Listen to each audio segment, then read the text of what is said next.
folks, the Filipina P here. And look who I've got with me today, Gracelyn Bellingan-Bennett, my attorney and friend. Thank you so much, Gracie, for your time. I know you're very busy, so thank you so much. Anytime.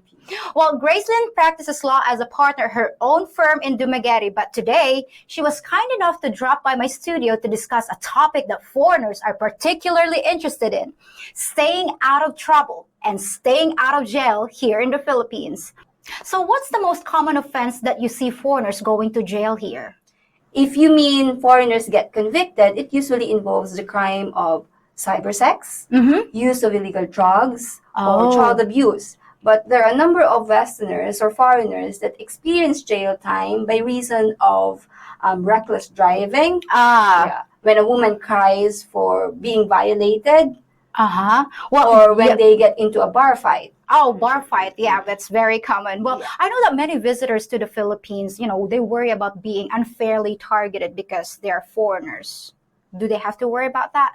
Oh, there's nothing to worry about that. I don't think there is bias against Westerners or against foreigners in implementation of our laws here. And besides, Filipinos are very hospitable and they welcome all nationalities without discrimination. Okay, so maybe it's just when they're, communication barrier, do they think when, there's a police report, sometimes they think they're being biased because, maybe they don't understand each other. Maybe that's the only way. There are instances when it may seem bias on Filipinos because on the language barrier. Let's say I've experienced this one instance when I had to assist a client in the police station, and when I went there, by the way, this case involved a vehicular collision. Okay. So when I got to the police station, the police officer who conducted the investigation was already drafting the police report. The police blotter at that time. When I asked my client and the other party who got into the collision about what happened, it seemed to me that it was quite different from what the police report was. So I had to rewrite the police report in a way that it becomes neutral to both parties. Okay, well, driving, because, it's the Wild West here. So it's very common. A usual problem with Westerners, especially if it's the first time or a few years or a few days or only in the Philippines, and you try driving around the country. It's a different practice here. Yeah. Now we all know that, alcohol plays a big part in legal problems here. So what about these scenarios? What if a foreigner is in a bar and a local picks a fight with him? Does it matter who started the fight?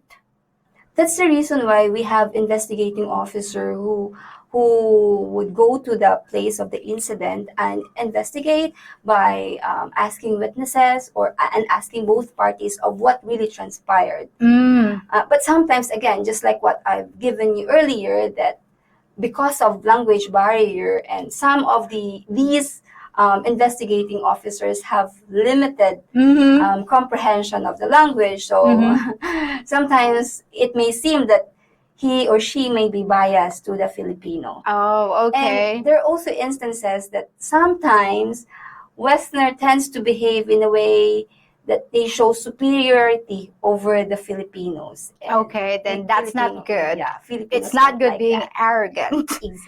Okay, so what about this one? What if a foreigner, with his girlfriend, and she gets really drunk? They went back to the hotel and they have sex. And she would say, I was too drunk to give consent to have sex. Can she use that against the foreigner? Yes.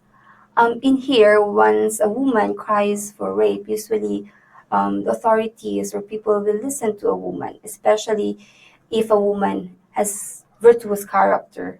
Okay, even if it's not really, she's not saying that she's been raped, it's just that she didn't give consent, but I think it still constitutes. Yeah, when she files for a case of rape against that guy, even if that guy is his boyfriend, if she claims that she didn't consent to having sex with his boyfriend at that time, then yes. Even if she would, so she can use the alcohol as the defense, or it doesn't matter as long as she would say, I didn't give consent to have sex with him. So regardless if she was drunk or not, she can use that against the guy. Yeah, but the woman has to prove then that she was forced to having sex and she didn't really give her consent at that time. Okay. So how long would be the process? Can the guy immediately be arrested? No. No? Because usually what happens in the crimes of rape, when the woman cries for rape, it would take some time, and Okay. she would go to the authorities or to organizations that help this kind of women.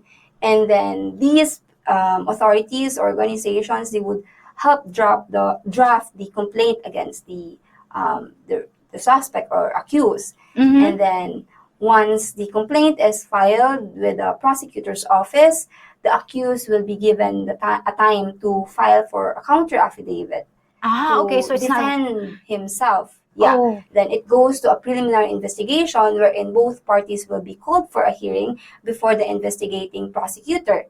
So when the investigating prosecutor finds probable cause, meaning possibility that the accused might have committed the crime charge, then the prosecutor issues a resolution, an information, and then it goes to court, wherein the judge also determines probable cause, whether to issue a warrant of arrest against that person. And only then, when a warrant of arrest is issued already by the court, that's the time the guy gets to be arrested. And that can take long. What if it's a tourist? Then what would happen? Exactly. That's one of the predicament of our legal system here. Oh my God. For tourists, they can immediately evade their as long as there's no warrant of arrest, there's nothing stopping them from leaving the country. Yeah.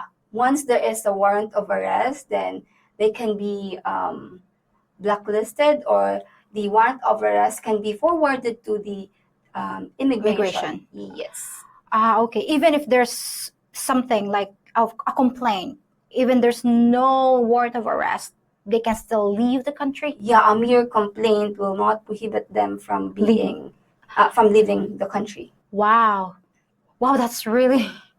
Oh my God, that was... I didn't know that. I mean, that takes time. Everything takes time here in the Philippines, so you can't really just put a guy in jail if someone, if they're being accused of rape. Well, in the case of he said, she said, who has the burden of proof? Well, the prosecution or the woman has to prove first that she was forced to have a sexual intercourse with a guy there. And then when the guy admits that there was sex with a woman, then the burden is being shifted to the guy that there was no consent. There was consent. There was consent from the woman. Okay. Because of course, it is implied when a girl cries for rape and he was forced to get into a sexual intercourse with a guy, there was no consent. Aha. Okay, wow, you guys should be careful about who you're sleeping with. Well, I'm not sure if this is true, and if a guy tells his Filipina to quit her job and the Filipina becomes dependent on him and he suddenly, leaves her, can she sue him for that?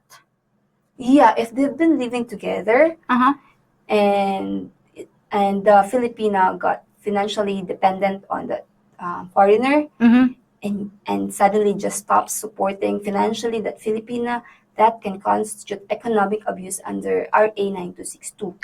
Economic abuse. Does it matter how long they've been together? Or as long as the Filipina is able to prove that she had become dependent on the financial support of that guy. Okay. And there are specific acts also of economic abuse. One that you have just mentioned, when a guy prohibits a Filipina from enjoying a profession or getting to a job. Okay, regardless of the job. Of course, there are exceptions. Okay. Okay. Legal job, of course. Okay. Jobs that will not be detrimental to the relationship. All right. Relationship. And another instance of economic abuse is when the guy will control the finances of the woman. Ah, okay. How about this one? If a foreigner buys land for his Filipina and that land is not fenced, so what would happen if there are squatters that move into that land? Oh, so It's very common here in the it Philippines. is. It is. So the only way, there are two possible instances that may happen. Okay. Either the owner of the land get to be extorted by the one occupying, or the squatters in that property, or second, they really have to go to court to evict that squatters. Ah, okay. Because squatting here is not really illegal, right? It's not. That's why it's very important to fence your property, so that it prohibits people from squatting over your property.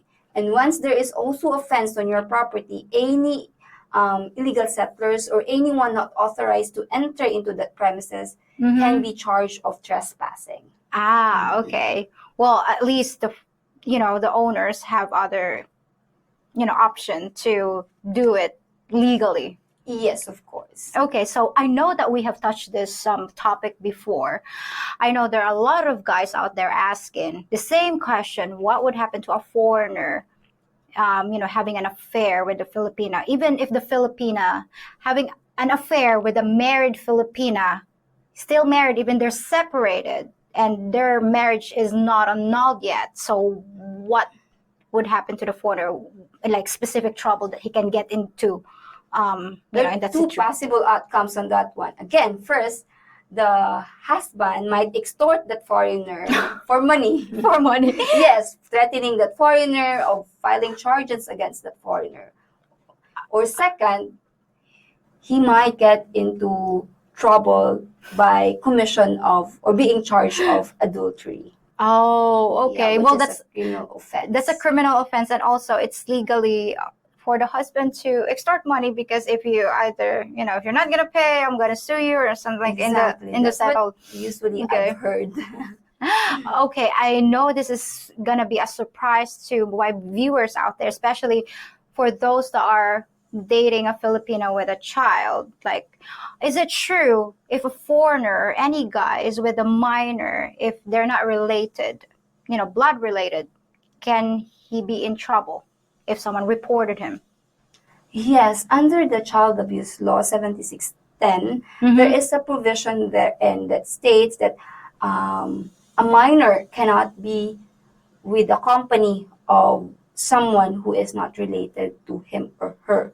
Wow. In areas like in beaches, resorts. Even if it's his girlfriend's child, like they're cohabitating. So Yeah, but in foreigner Filipina relationship, usually people sees it like, of course, when a foreigner is with a Filipino child, they see it differently. Probably because there's a stigma on foreigners here regarding pedophiles. Okay. So people are quite worried or concerned of minor children, being in the company of Westerners. Especially older. Exactly. Even if it's not a foreigner, even if it's, a local guy. Yeah, of course. A local guy can be implicated by the same provision of the law, but what is very common here, and which concerns Filipinos, are those minor children with foreigner adults. Okay. Wow. Even if she's busy, even if the guy or the foreigner's just taking the child to the grocery store, he can be in trouble. Yes. If someone reports. Exactly. If there is a concerned Filipino They who just would call an authority to check out why is this minor child in the company of an adult foreigner. Oh my God. Oh my God. Just be very careful. Okay, wow. That's a lot of, you guys have to pay attention in, even in that minor details, because they can really be in trouble. Well, I know we have discussed, those serious, laws. How about let's go to our, crazy laws here in the Philippines. Go ahead.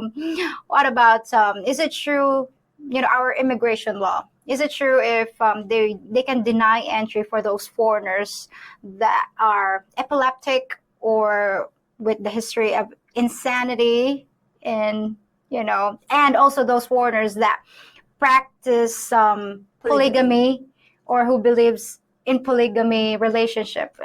Yes, that can be a ground for deportation. Oh And my of God. course, if the immigration officer at the time you enter the airport Mhm. finds out that you have those conditions, Okay. then you can be barred entry into the country. Oh my God. But what if they already, they were granted entry and they are just showing the signs of insanity here in the Philippines? of It's going to course, be in the grounds of It can be a ground for deportation as long as there is someone who complains about it.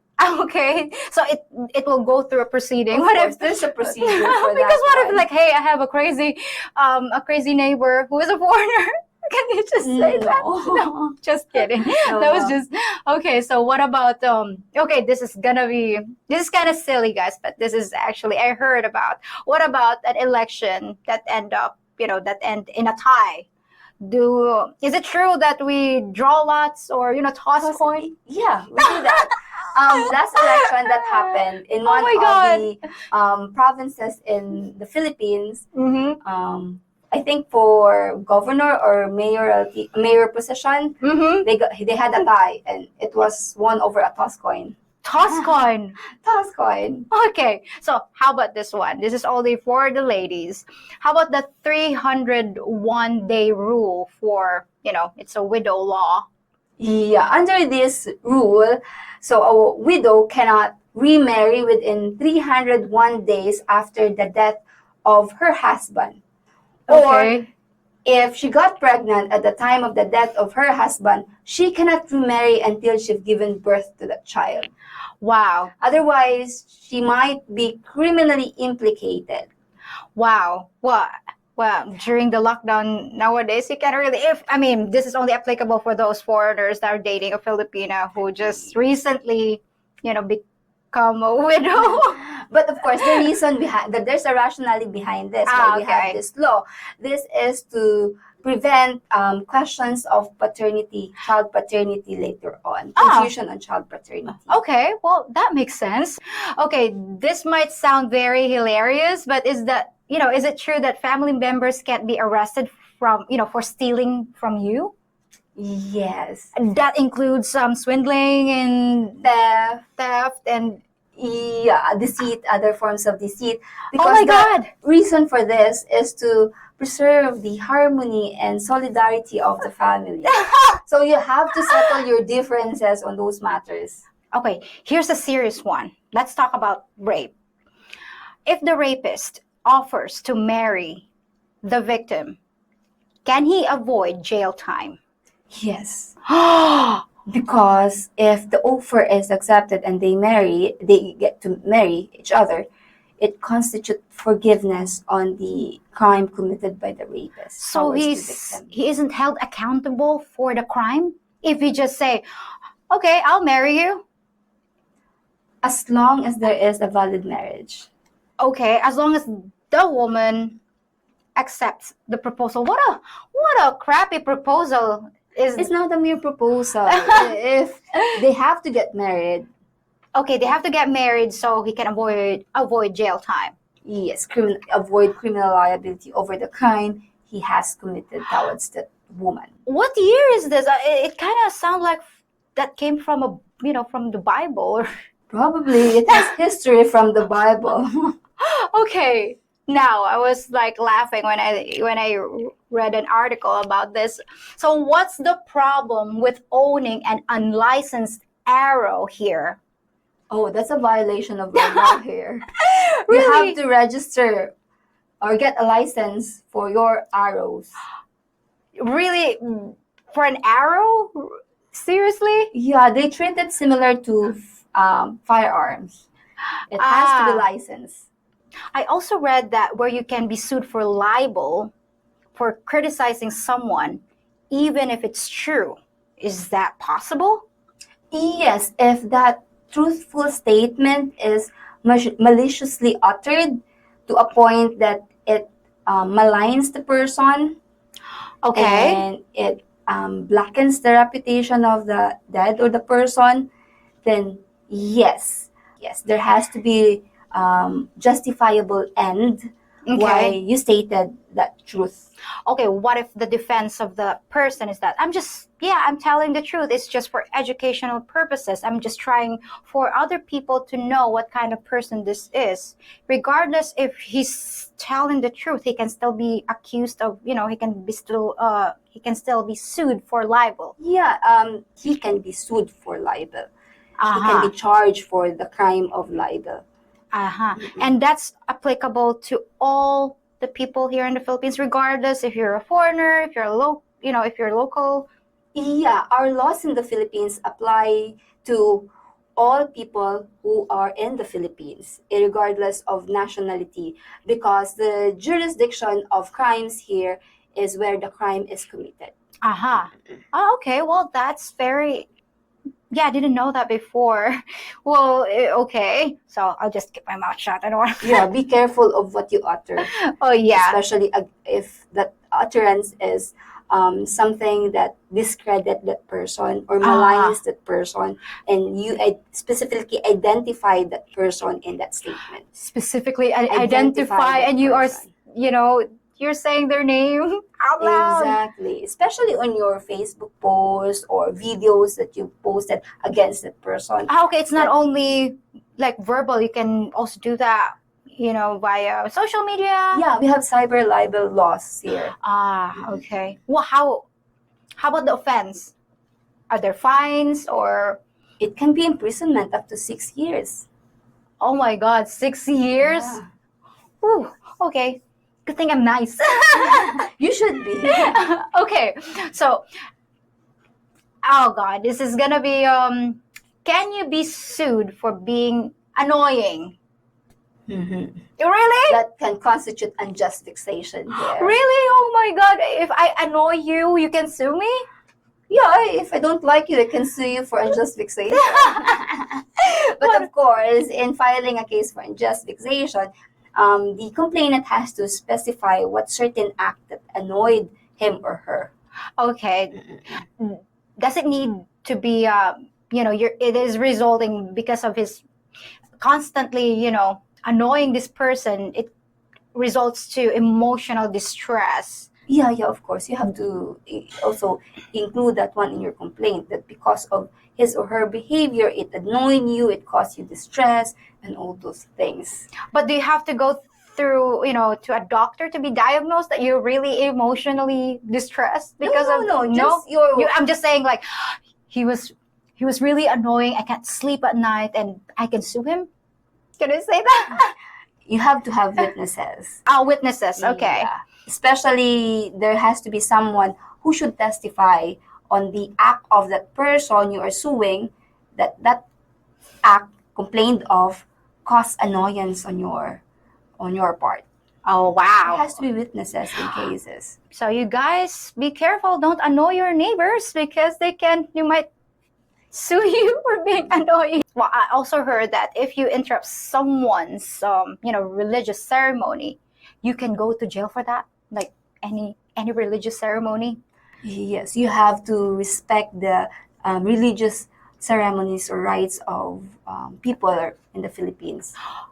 Really? Well, because I heard that in the I think I read that somewhere in the internet that there's a guy that just making trouble in the middle of religious gathering, and he actually was sued. Yeah, it's a criminal offense. I thought it was just a joke, but it is actually a law. Yeah, it is a criminal offense. Oh my God! So don't offend anyone when they're trying, when they're doing conducting the religious rites or having a religious ceremony. Don't interrupt. Can they go to jail? Actually, they can serve. Yeah. There's There is a penalty for imprisonment or a fine, depending on the judgment of the court. Okay. For this one, here's one that's not so funny. The law says that if you catch your husband or wife cheating, oh boy, you can murder them and the person they were cheating with too. Is that true? Yes, unfortunately, but if you kill them, they have to be in the act of doing sexual intercourse or immediately thereafter, and you have to be caught in surprise of that kind of cheating of your wife or your husband. So it's legally to kill someone if you caught them. It's not legally to kill. It is not legal to kill, but you get to be exempted from criminal punishment. If you caught them, if you actually caught them doing sexual intercourse, like you were just barging in and then you caught them doing that. And Yeah, and as a result of your emotion or outburst anger, you got your gun and shot them Oh, in the God. bed on the bed. Then yes, you can be exempted from criminal liability. wow. Even if, you caught them immediately afterwards, right? Yeah, Wow, that's a lot to take in. Oh yeah, my that's God. what I always say to my husband. Oh Watch God. out! I can kill you legally and be exempt from criminal liability. Oh my God. No, I trust my husband. I'm Ye- his and only one. Wow, he's a lucky guy. You should be, and I'm lucky too. Well, yeah, there you have it, guys. Oh my God, you really have to be careful. Be vigilant. Do your due diligence. Don't be a douche, so you don't get in trouble. But oh my God, I'm flabbergasted. I can't really, process that. But, well, thank you so much for dropping in today, Grace. It is always a pleasure having you in my show. And you've answered a lot of questions that I know foreigners worry about. And we also talk about a lot of issues that guys weren't even aware of. I really appreciate your time and I hope you'll come back soon. Anytime, be. Now, I'm sure there's a million other questions that you viewers might have about legal issues in the Philippines. But if you get into a situation and need a professional help, I'm putting Grace's contact info in the description box of this video. Thanks for watching, and I'll be back in a few days for something different. Count on it. Till then, folks.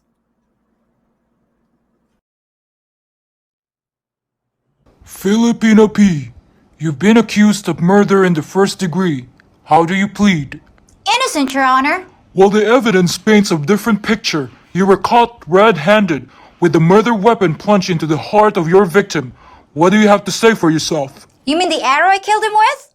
I admit it was an unregistered arrow, but I stole it from a family member so they can't sue me for theft. And if anyone should get in trouble for having an illegal arrow, it should be the person who owned it. Not the weapon you used. It's the murder you committed with it. Well, Your Honor, he cheated on me. And according to Article 247, I had every right to kill him. There's just one problem with that defense, Filipina P. The victim was alone when you killed him. Yeah, I know. He cheated on me a few days ago. I promise. And the law says I can kill him if I either catch him in the act or immediately afterwards. Well, to a Filipino, immediately can mean a week. Filipino time. Look, these accusations are starting to annoy me. So using Article 287, I'd like to sue this court for its obnoxious and annoying questions. On top of that, at the time of my arrest, I was reciting the rosary. So you interrupted the practice of my religion, and that offends me. So I'm suing this court under Article 133 as well. Filipina P. Your arrogance and attitude will be the end of you. You're finished. I'm finished? I can go now? Thank you, Your Flatulence.